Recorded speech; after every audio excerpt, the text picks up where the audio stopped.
ముఖ్యంగా మరి ఇన్ని పార్టీలు మనం చూస్తా ఉన్నాం. ఒక సర్పంచ్ గెలవాలంటే 20 లక్షలు పైగా ఖర్చు పెట్టాల్సిన పరిస్థితి ఇప్పుడు ఈ పార్టీలన్నీ కల్పిస్తా ఉన్నాయి. మొత్తం కార్పొరేటర్ చెప్పినాయి.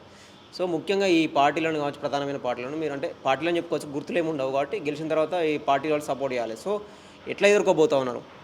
పార్టీలనే ఈ ఈ సర్పంచ్ ఎన్నికలలో పేరుకు పార్టీలనే లేకుండా కానీ జరిగే రాజకీయం అంతా రాజకీయ కోణంలోనే జరుగుతుంది.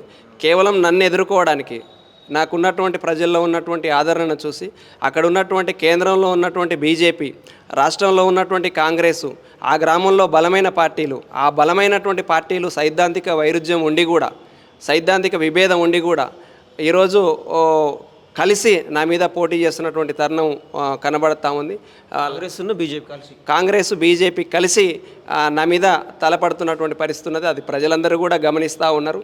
అక్కడ ఉన్నటువంటి నికార్స్ అయినటువంటి కార్యకర్తలు కూడా ఇది సైద్ధాంతికమైనటువంటి వైరుధ్యం, ఇది సరైంది కాదు అనేటటువంటి కోణంలో కూడా ఆ నాయకత్వాన్ని కూడా విమర్శిస్తూ ఉన్నారు. కాబట్టి అది ప్రజలే గమనిస్తారు, ప్రజలే తీర్పు చెప్తారనేది కూడా నేను ఆశిస్తూ ఉన్నాను. సో, ముఖ్యంగా బీఆర్ఎస్ పార్టీ కూడా గత 10 సంవత్సరాలు అధికారంలో ఉంది. సో, ఇప్పుడు అన్ని గ్రామ పంచాయతీలు కూడా గెలవడం ప్రయత్నం చేస్తూ ఉంటాం. మరి మీకు ఎట్లా సహకారం లభించింది బీఆర్ఎస్ పార్టీ?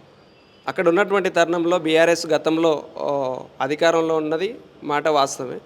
అంతకంటే ముందు కూడా సిట్టింగ్ ఎంపీటీసీగా ఉన్నారు. ఆ గ్రామంలో పరిమితంగా కొంత ప్రభావితం చేయగలుగుతారు. కానీ వాళ్ళు అర్థం చేసుకున్నారు, గ్రామ రాజకీయాలను కొంత చైతన్యంతో అర్థం చేసుకొని మనం ప్రోగ్రెసివ్గా ఆలోచించాలి.